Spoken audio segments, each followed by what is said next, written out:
आपको सीधे लिए चलते हैं राजधानी दिल्ली, जहां पर कांग्रेस के प्रदेश अध्यक्ष अनिल चौधरी एक प्रेस वार्ता को संबोधित कर रहे हैं कि जो जिस ईंधन से ये ऑटो टैक्सी चलती है, जिसमें मुख्य तौर पर सीएनजी है, उसके रेट में सब्सिडी की छूट जो है सरकार को देनी चाहिए। सरकार इस महंगाई के समय में लोगों के साथ खड़ी हो।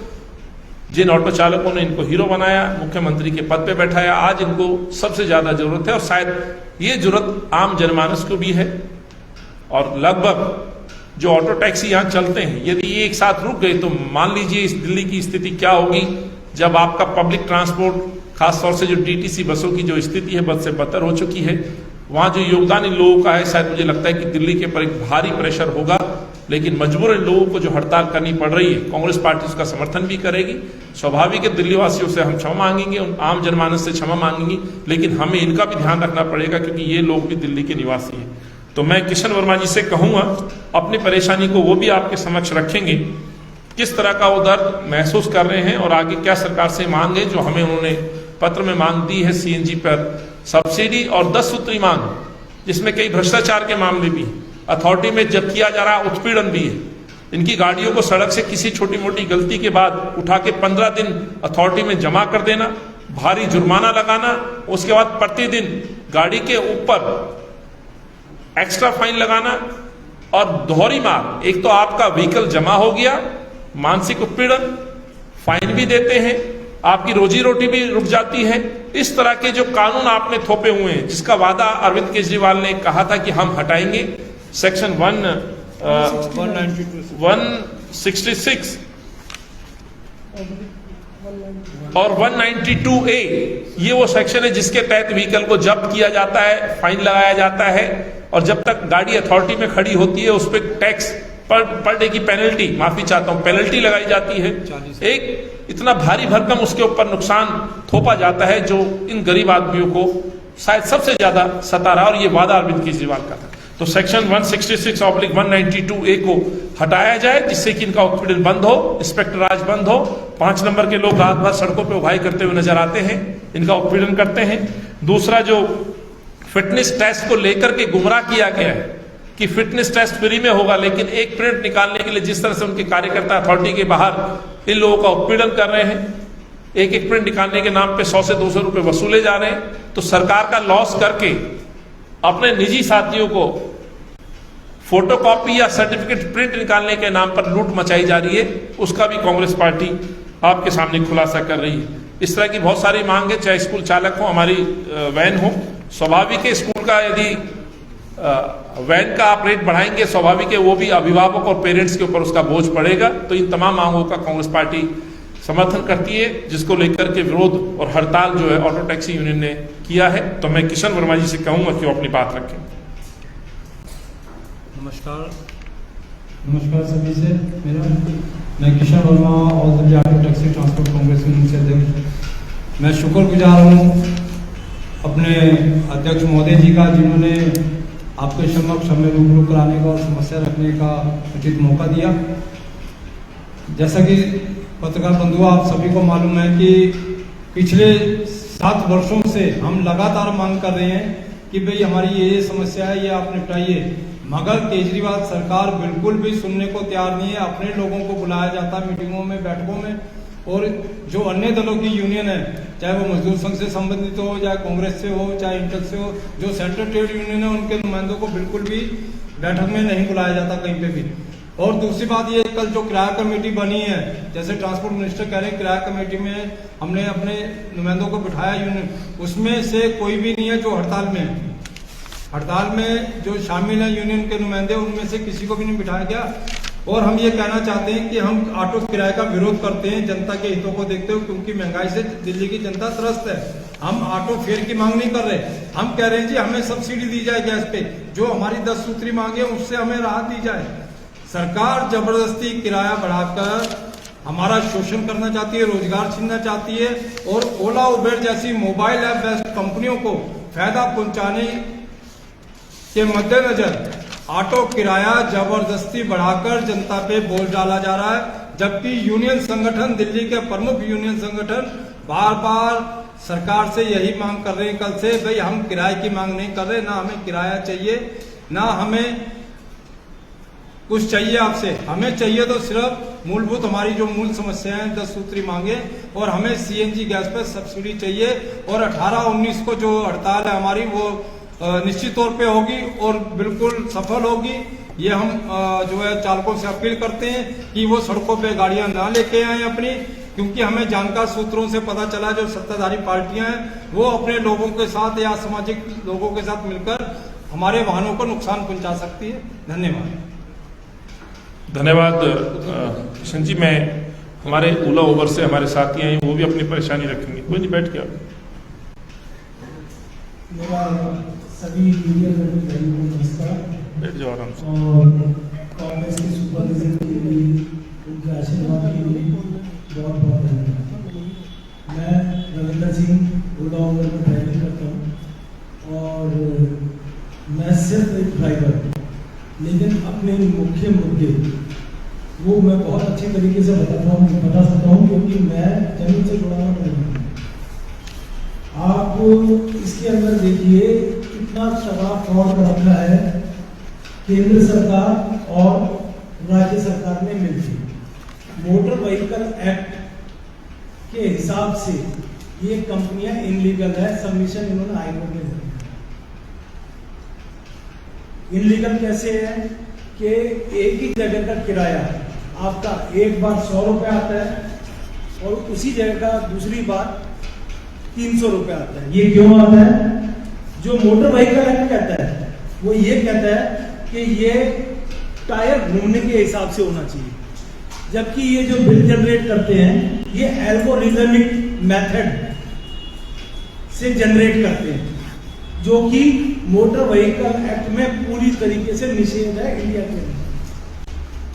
दूसरा सबसे बड़ी बात, यहां पर आप देखिए लाइसेंस की जरूरत ही खत्म कर दी गई है। पैसेंजर व्हीकल के लिए कुछ नॉर्म्स थे जो 1995 में एक बस गिरी थी यमुना जी में, उसके बाद कुछ नॉर्म्स बनाए गए थे बैच के सिर्फ बैच वाले पैसेंजर व्हीकल को सर्विसेज दे सकते हैं। यहां से वो बैच को बिल्कुल हटा दिया गया, उसको पुलिस वेरिफिकेशन में कन्वर्ट कर दिया गया और इसके अंदर ना दिल्ली सरकार को कोई ऐतराज है ना केंद्र सरकार को कोई ऐतराज है। ये एक ऐसा एक्ट है कि आंखों सामने जेब कतरी की जा रही है। वहीं दिल्ली पुलिस कहती है कि आप पैसेंजर व्हीकल बिना बैच के नहीं चला सकते। तीसरा, मान लीजिए मैं अपनी जेब से गाड़ी दे रहा हूं, अपनी जेब से सीएनजी दे रहा हूं, अपनी जेब से सारे कागज तैयार कर रहा हूं, तो मुझे भी तो अपने बच्चों को सरवाइव करने का हक है, उनको पालने पोसने का अधिकार है। आप ये बताइए, किराए से ज्यादा कमीशन है, किराए से ज्यादा ओला ओवर की कमीशन क्यों दे रहे हैं हम उनको कमीशन? हम एक ऐप अपने लिए नहीं बना सकते? आरोग्य ऐप बन सकते हैं। तो क्या हम ये ऐप तैयार करके यही रेवेन्यू हमारे अंदर ही डिस्ट्रीब्यूट नहीं कर सकते? कितने करोड़ों रुपया आप एक प्राइवेट कंपनियों को दिए जा रहे हैं। आपके पास सवाल करने का अधिकार नहीं है, आप पैसा पूरा दे रहे हैं, आपको सर्विसेज नहीं मिल रही। उन्होंने अपने लिए मतलब शिकायत लगाने के लिए तो पोर्टल नहीं छोड़ा। आप किसी 5 स्टार होटल में जाते हैं, आपको जाते ही जो गेट कीपर है सैल्यूट नहीं मारता, तो आपने उस गेट कीपर की तो कंप्लेंट करनी है। जब आपको पूरा होटल ही आपको करप्ट लगेगा तो आप क्या करेंगे? आप कहेंगे so and so call hotel की डिस्क्रिपेंसी और उनकी करप्शन, यही कहेंगे ना। लेकिन मजे की बात यह है कि इन्होंने अपने लिए कंप्लेंट का कोई रास्ता ही नहीं बना रखा। आप जितनी भी कंप्लेंट करेंगे वो ड्राइवर के हिस्से में जाएगी। भले ही प्लेटफॉर्म इनका है, टेक्निकलिटी इनकी है, सारी बिल जनरेशन करने की पावर इनके पास है, वहीं ड्राइवर के पास अपनी बात रखने तक का अधिकार नहीं है। कल एयरपोर्ट पे एक ड्राइवर को चप्पल से मार दिया गया, क्या हमारा आत्मसम्मान नहीं है? तो मैं आप लोगों को बहुत ही खुले मन से बताना चाहता हूं कि 18 से जो हमारी हड़ताल शुरू हो रही है वो अनिश्चितकालीन चलेगी, जिसमें मैं आशा करता हूं कि कांग्रेस के हमारे साथी हमारा सहयोग करेंगे, क्योंकि ये ड्राइवरों से जुड़ा हुआ मुद्दा है और ड्राइवरों की हड़ताल है। यहाँ पर कोई नेता नहीं है, कोई यूनियन नहीं है, कोई बड़ा नहीं है। यहाँ पर वो लोग हैं जो जमीन से पानी खोदते हैं रोजाना और पानी निकालकर पीते हैं। आप में से किसी का सवाल हो ओला उबर से जुड़ा हुआ, कोई चीज क्वेरी करना चाहते हो, मैं आपको बहुत अच्छी तरह जवाब दे सकता हूँ। 9 किलोमीटर का किस लिए हमने पोस्टर लगाया है, हम एसी क्यों नहीं चला रहे, अगर कोई आप में से सवाल करना चाहता है मैं खुले मन से उसका जवाब दूंगा। धन्यवाद भाई। अभी हम सवाल लेंगे, एक और साथी हमारे ऐसे ही अपनी बात और दर्द को लेकर के आए, लेकिन जो मेरे भाई ने बात कही, एक ये बड़ा प्रश्न है जिसका मैं समर्थन करता हूं कि आखिर विदेशी कंपनियों को क्यों छूट दी जा रही है। चंद अपने मित्र जो देश में, वैसे क्या विदेश में भी उन लोगों को फायदा पहुंचाने की कोशिश है। और एक बड़ा प्रश्न ये भी, क्या हम अपने देश में जब स्वदेशी आप बात करते हो, देसी की बात करते हो, तो क्यों नहीं एक अपना ऐप इन ड्राइवर भाइयों के लिए, कमीशन ज्यादा किराया कम, ये बड़ा प्रश्न है जिसका मैं निजी तौर पर समर्थन करता हूं और ये मांग भी करते हैं कि हम बजाय ओला उबर जैसे ऐप की एक अपना इंडियन ऐप हो जिसमें तमाम हमारे भाई साथी जो रोजी रोटी कमा रहे हैं वो उससे जुड़ सके, जो मुनाफा बाहर भेजा जा रहा है वो मुनाफा इन लोगों में बांटा जाए। वैसी एक और हमारी संस्था, एक सेकंड में छोटी सी चीज बताना चाहता हूं। अभी प्रश्न में एक सिटी टैक्सी स्कीम है 2017, जिसके अंदर कंज्यूमर के सारे अधिकार सुरक्षित है, ड्राइवरों के सारे अधिकार सुरक्षित है, लेकिन वो करप्शन की वजह से दिल्ली सरकार लागू नहीं कर रही। वो फाइल दबा के बैठे हुए हैं अभी तक जनाब, जो मंत्री जी के पास है। ये सवाल हमने पीछे उस दिन भी उठाया था कि वो फाइल आज तक क्यों आगे नहीं बढ़ाई जा रही। आगे मैं अपने साथी को बुलाता हूं, जो कि प्राइवेट स्कूल्स के अंदर आपने देखा है आदेश अरविंद केजरीवाल का है कि वो डीटीसी बसें उपलब्ध नहीं कराएंगे। तो ये भी बड़ा सवाल है, जो परंपरा कांग्रेस ने शुरू की थी, शीला जी ने शुरू की थी और लोगों को राहत दी थी। इतना पब्लिक ट्रांसपोर्ट वीक था, लोगों के पास इतने संसाधन नहीं थे, सरकारी मदद दी जाती थी। आज ये अपने आप में दर्शाता है कि डीटीसी की हालत क्या है, बस देने से मना कर दिया, और जिसका सीधे तौर पर प्रेशर स्कूलों पे भी है, अभिभावकों पे भी है, जिसमें मैं भी अछूता नहीं, मुझे भी डेली अपने बच्चे को लाना ले जाना पड़ता है।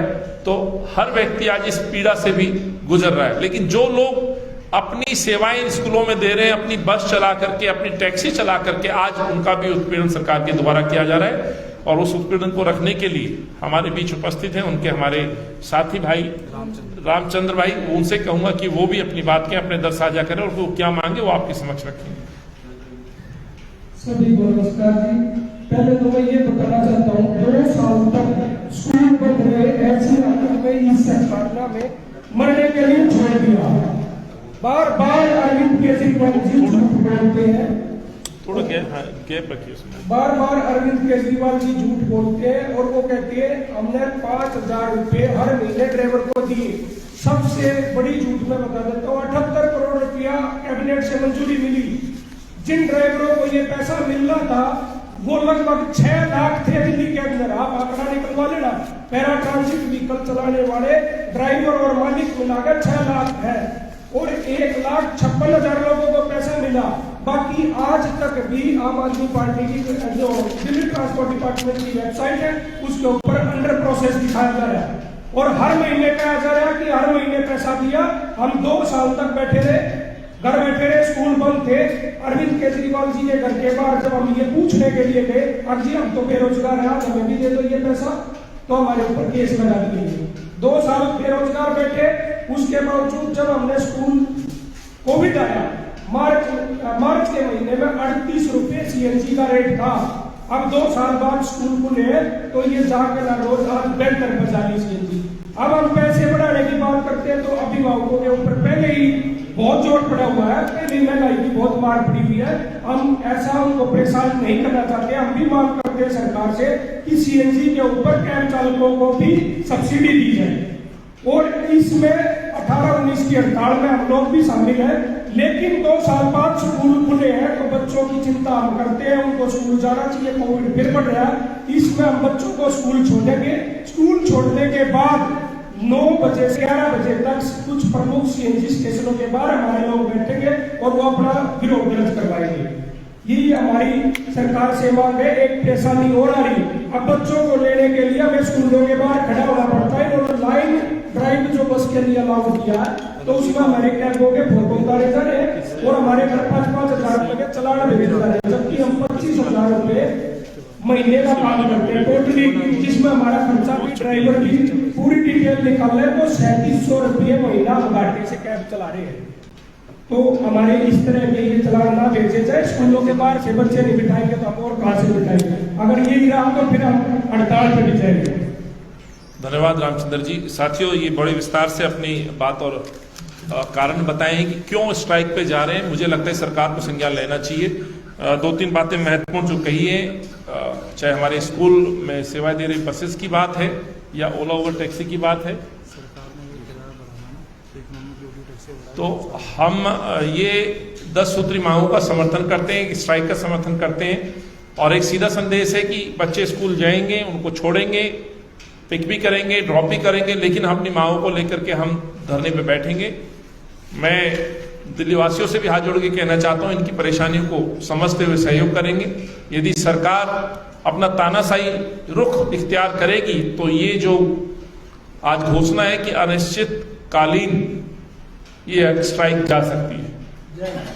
और अब तक जो सूचनाएं मिल रही हैं, इस आंदोलन को तोड़ने की साजिश कोशिश अरविंद केजरीवाल के लोग और उनके साथी कर रहे हैं। जैसे कि पहले आंगनवाड़ी कार्यकर्ताओं को भी बदनाम किया गया, शिक्षकों को